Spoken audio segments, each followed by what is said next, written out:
नमस्कार, आप देख रहे हैं कैपिटल टीवी का खास शो दो टूक। मैं हूं परवीन शेख। आजम खान की रिहाई के बाद रामपुर में कई आवाजें उठ रही हैं। कोई उन्हें राजनीति का बड़ा सिपहसालार बता रहा है तो कोई उन्हें सताने वाला सियासतदान करार दे रहा है। लेकिन सबसे दिलचस्प है उन लोगों की कहानियां जो ये बताते हैं कि कैसे आजम खान ने अपनी ताकत और रसूख के बल पर उनकी जिंदगी को तहस नहस कर दिया। आजम के जुल्मों की कहानी उनका पीछा भी नहीं छोड़ रही है। उन्हें करीब से जानने वाले कह रहे हैं कि आजम खान ने जो बोया था वही काट रहे हैं। आजम खान को लेकर यूपी की सियासत में इतनी हलचल क्यों है? क्यों दिल्ली रवाना हुए आजम खान? सब कुछ आपको बताएंगे अपने इस खास शो में। आजम और फहीम की सीक्रेट मीटिंग, क्यों अचानक दिल्ली पहुंचे आजम खान? क्या बीजेपी नेताओं से होगी सपा नेताओं की बात? अखिलेश ने आजम को क्या भेजा संदेश?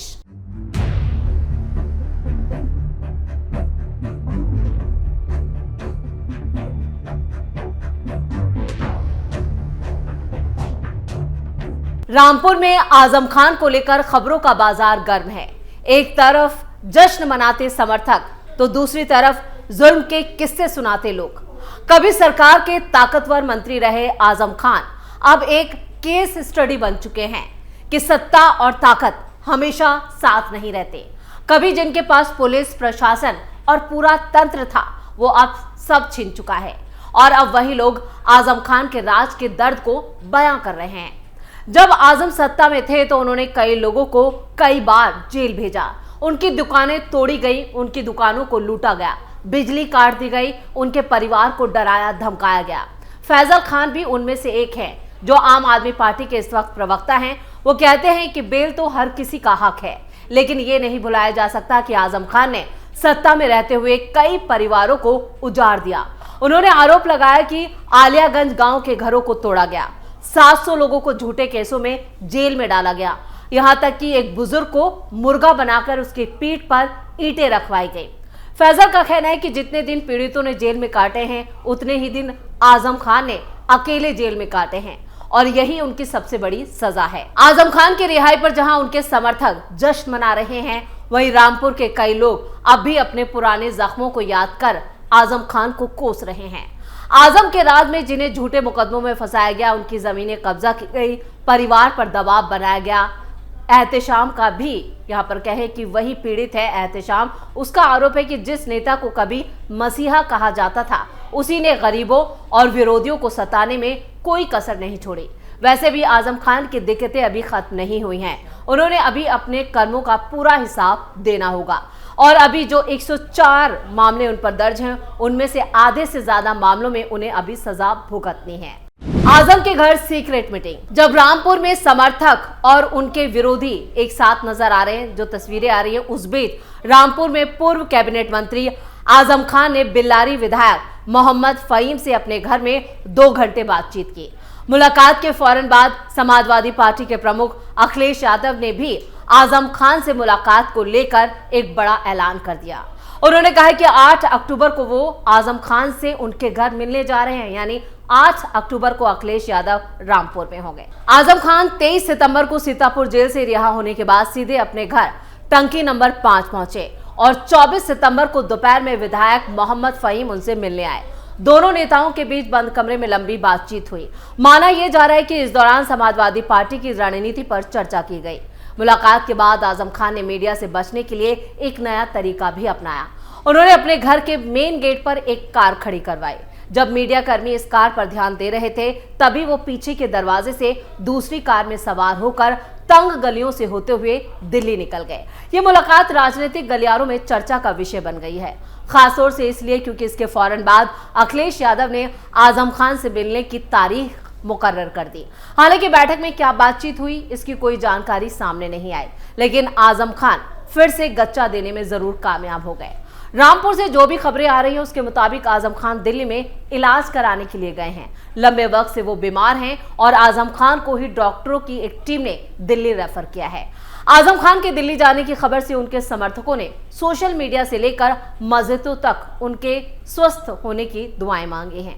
आजम खान रामपुर की राजनीति का सबसे बड़ा चेहरा भी माने जाते हैं। उनके दिल्ली रवाना होने को लेकर राजनीतिक हलकों में तरह तरह की चर्चाएं और कयास शुरू हो चुके हैं। खबरें तो ये भी है कि वो दिल्ली से ही कोई बड़ा ऐलान कर सकते हैं। वहीं कुछ तो ये कह रहे हैं कि आजम खान दिल्ली में रहकर यूपी की सियासत में बड़ा टर्निंग पॉइंट लाने वाले हैं, जिससे अखिलेश खेमे में भी टेंशन है। कयास ये भी है कि वो दिल्ली में बीजेपी के कुछ बड़े नेताओं से मुलाकात कर सकते हैं, यानी ये भी एक सीक्रेट प्लान है। जितनी जुबानें उतनी ही खबरें सामने आ रही हैं, क्योंकि उनके बीएसपी में जाने की खबर को आजम खान ने ही खारिज कर दिया।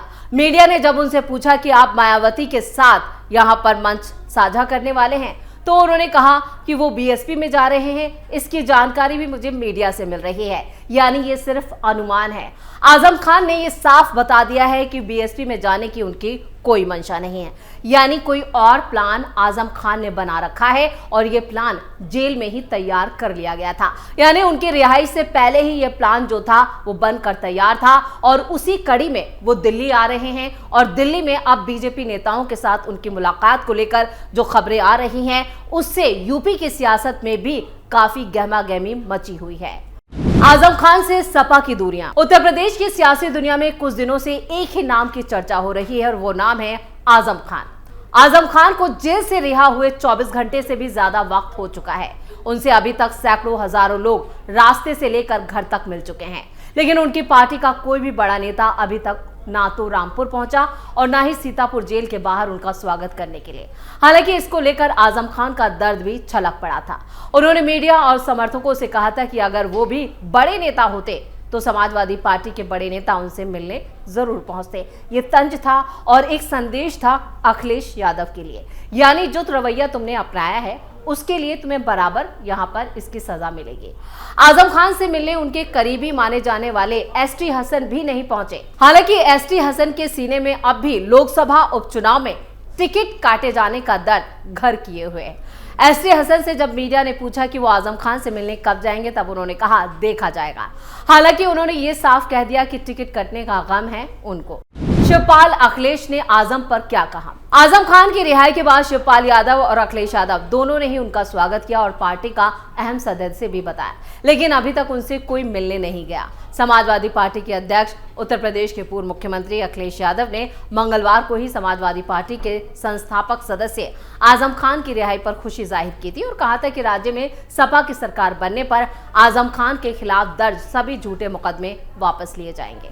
अखिलेश ने आजम की सीतापुर जेल से करीब 23 महीने बाद रिहाई पर यह प्रतिक्रिया देते हुए कहा और उन्होंने साफ कहा, जिस तरह से मुख्यमंत्री योगी आदित्यनाथ ने अपने मुकदमों को वापस लिया, न सिर्फ अपने बल्कि उप मुख्यमंत्री यानी केशव प्रसाद मौर्य और तमाम बीजेपी नेताओं के मुकदमे वापस लिए गए। सपा की सरकार बनने पर जितने भी झूठे मुकदमे लगे हैं आजम खान साहब पर, वो सब वापस लेने का काम करेंगे। उन्होंने ये भी कहा कि सपा के नेता आजम खान साहब की रिहाई हो चुकी है और इसके लिए मैं अदालत को धन्यवाद देना चाहता हूं और यही हम समाजवादी पार्टियों या समाजवादियों को भरोसा था कि अदालत न्याय करेगा।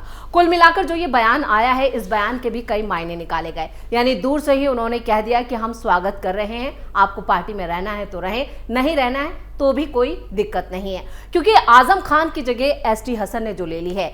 अब समाजवादी पार्टी में अगर कोई मुस्लिम नेता है और कोई जो बड़ा चेहरा है वो एसटी हसन है और एसटी हसन ही इसलिए आजम खान से दूरी बना रहे हैं और आजम खान की रिहाई एसटी हसन की आंखों में काफी बड़ी किरकिरी बनकर उभरी है, क्योंकि वो इससे खुश नहीं है। वो तो चाहते थे कि आजम खान की जिंदगी और आजम खान की आखिरी सांसें भी जेल में ही कटे, क्योंकि वो चाहते ही नहीं थे कि समाजवादी पार्टी में फिर से आजम खान की वापसी हो। लेकिन आजम खान ने अभी तक अपने पत्ते नहीं खोले हैं। वो भी कई प्लान के साथ आगे बढ़ रहे हैं। प्लान ए, प्लान बी और प्लान सी, 3 प्लान के साथ आजम खान आगे बढ़ रहे हैं। बीएसपी के लिए वो ना कह चुके हैं, लेकिन बीजेपी के लिए उन्होंने अभी तक किसी भी तरह का ना ही विरोध में कोई जवाब दिया है और ना ही उसके समर्थन में। यानी कुछ तो चल रहा है आजम खान के मन में और वो दिल्ली आए हैं और दिल्ली आने को लेकर अब सियासी गहमागहमी और ज्यादा तेज हो गई है और यूपी में एक तरह से सियासी उबाल आ चुका है और सबसे ज्यादा परेशान इस वक्त अखिलेश यादव ही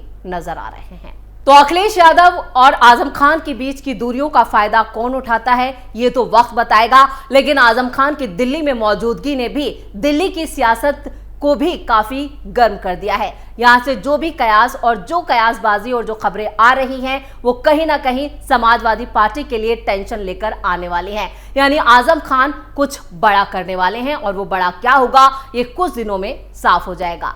इस खास शो में इतना ही। वीडियो कैसा लगा कमेंट करके अपनी राय जरूर दें। वीडियो को लाइक करें, शेयर करें और कैपिटल टीवी को सब्सक्राइब जरूर करें।